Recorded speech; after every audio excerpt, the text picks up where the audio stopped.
Praise the Lord, सबको जय मसीह की। तो आज हम फिर प्रभु के वचन में से सीखेंगे। मत्ती की इंजील 11 अध्याय उसका 28 पद हमें सिखाता है, हे परिश्रम करने वाले और बोझ के नीचे दबे हुए लोगों, मेरे पास आओ, मैं तुम्हें आराम दूंगा। परिश्रम करने वाले, मजदूरी करने वाले, हमें ऐसा प्रतीत होता है कि परमेश्वर उनसे बात कर रहा है।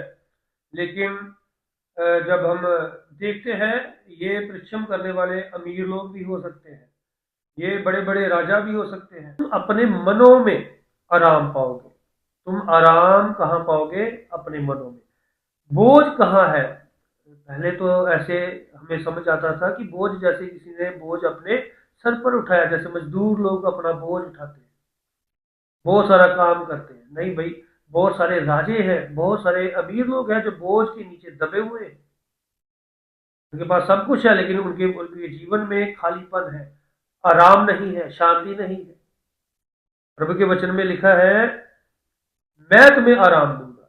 वो पाप के बोझ हो सकते हैं, बाप दादा के पाप की वजह से आए हुए श्रापों की वजह से वो ऐसे बोझ हैं जिनको यीशु मसीह अपने ऊपर ले लेते हैं। और आप लोग आराम कहाँ पाओगे? अगर बोझ सर के ऊपर नहीं है, वो शारीरिक बोझ नहीं है, तो फिर आराम भी शरीर के ऊपर नहीं, आराम भी आपके मन के ऊपर है, दिल के ऊपर है। आप कहाँ आराम पाओगे?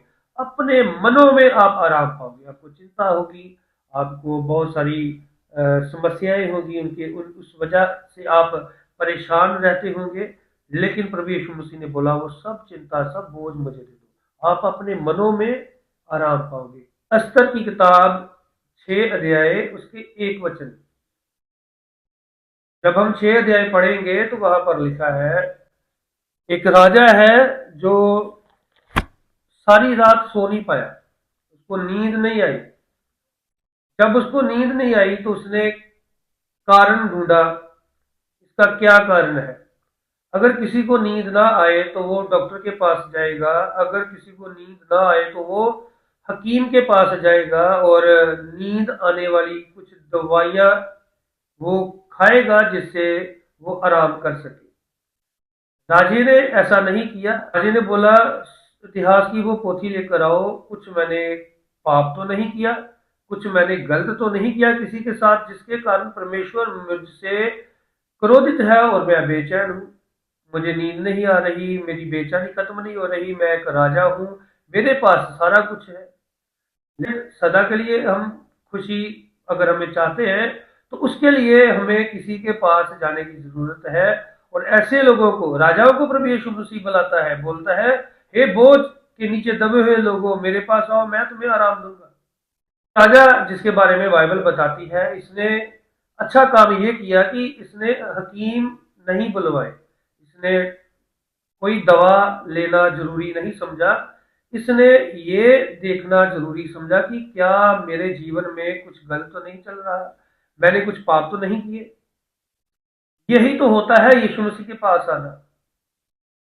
वो ऐतिहासिक बुक, जा वो जो लिखा जाता था उस बुक में, उसके पास नहीं गया, वो परमेश्वर के पास गया कि वो बुक से हम मैं देखूं मैंने क्या पाप किया है, मैंने क्या गलती की है, और मैं उस चीज को सुधारने की कोशिश करूंगा। उसका नाम मार्दकई था और उसने राजा की जान बचाई थी, लेकिन राजा ने उसे कोई भी अवार्ड कुछ नहीं दिया था। तो इस कारण राजा बेचैन था, परमेश्वर ने राजे को बेचैन किया था। तो आज हम भी ऐसे बहुत सारे पापों के कारण बेचैन हो सकते हैं। आप भी बहुत सारे पापों के कारण बेचैन हो सकते हो। बहुत सारी कमियां, गलतियां जो हमें बेचैन करती हैं और हमें ऐसा लगता है कि कोई भी अपना नहीं है, सब ऐसे ही है। तो उनको जीने का जो आनंद है वो नहीं मिल पा रहा।